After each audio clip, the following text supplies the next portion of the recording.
Breaking news, Ian Rappaport just reported that the 49ers still intend to give Brock Purdy a long-term extension after the season.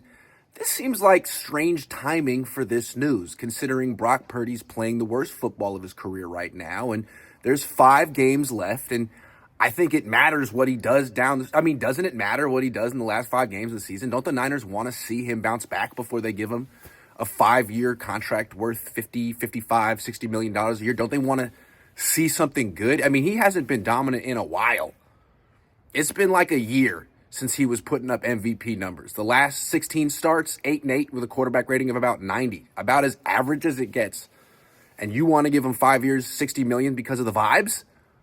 Don't you want to see him bounce back at least for a month against some bad teams? Like, does this game against the Bears not matter? I mean, what's interesting about this news is another report today about Sam Darnold that the Vikings are not entertaining or haven't even begun discussing an extension for him. So it seems likely that he'll just be available on the market, probably for about $30 million a year. You probably could give him the Baker Mayfield contract. 3 years, $100 million. It's a lot, but it's not elite money. And then there's Brock, who seems to be in line to get 5 years, $60 million a year. Who would you rather pay? Brock, $60 million a year, or Sam Darnold, $30 million a year? Keep in mind, Darnold's having a better year than him, and is bigger than him, and doesn't have shoulder issues. I mean, another thing I want to see with Brock is what's up with his shoulder. They say it's fine, but it didn't even look good before he allegedly hurt it against the Seahawks. I mean, he hasn't been throwing deep since before the bye week. What's up? Every week his PFF grade gets worse. What's up with his shoulder? Don't you want to see him throw the ball down the field? Or are you getting damaged goods? I mean, it seems like to me there's a possibility that this is a guy who hasn't made very much money in his career. He's got an injury. He's not talking about it. And he's trying to do all he can so he can get this big payday. Do you really want to pay another guy who might be damaged goods? You did that last year with Christian McCaffrey. You want to do it again? This guy's going to be way more expensive, 3 times more expensive. I don't know. It seems like the Niners don't have to do this. Now, maybe if down the stretch, these 5 games, he tears it up, sure. Shows that his arm is fine and he's regained that dominant level of performance that he used to have, great. But barring that, you got next year. He's under contract next year.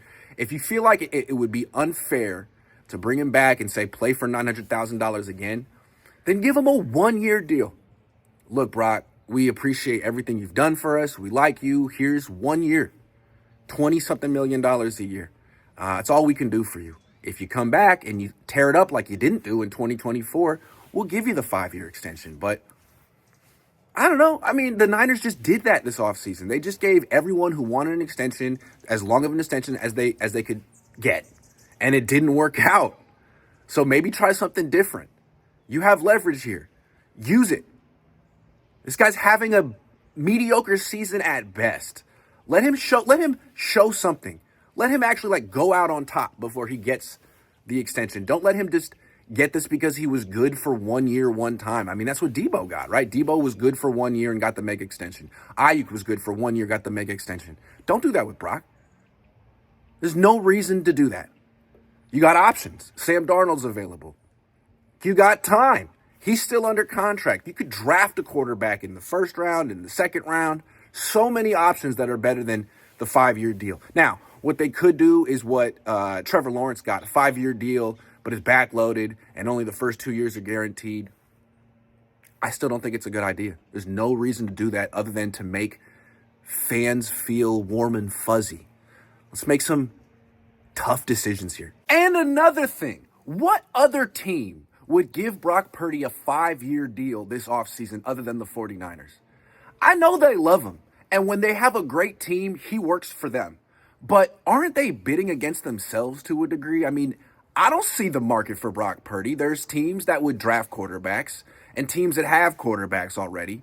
But name the team that would go out and give Brock Purdy 5 years, $250 million other than the 49ers. Doesn't it seem pretty clear that he's worth much more to this team with this particular coach who's proven to have success with him for a stretch than anywhere else? I think that's obvious. And the Niners have to keep that in mind when they're negotiating with Brock. Like, you're bidding against yourself. Yes, he wants $60 million because that's the market, but that's not necessarily the market for him outside of Santa Clara. And then the last thing, what is he worth in a trade? Again, if the option is give him $60 million a year or give Darnold $30 million a year, is there a world where they could trade Brock Purdy for a first-round pick, a first and a second, recoup some of those lost assets that they gave away in the Trey Lance deal, and sign a quarterback who's bigger, stronger, faster than the one they have right now, healthier than the one they have right now? I'm not a big Sam Darnold fan, but the idea is he's not elite. Purdy's not elite. But one guy's going to get paid as if they were elite, and it's Purdy.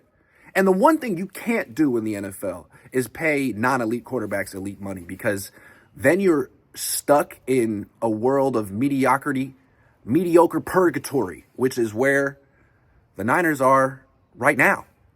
So, something to keep in mind.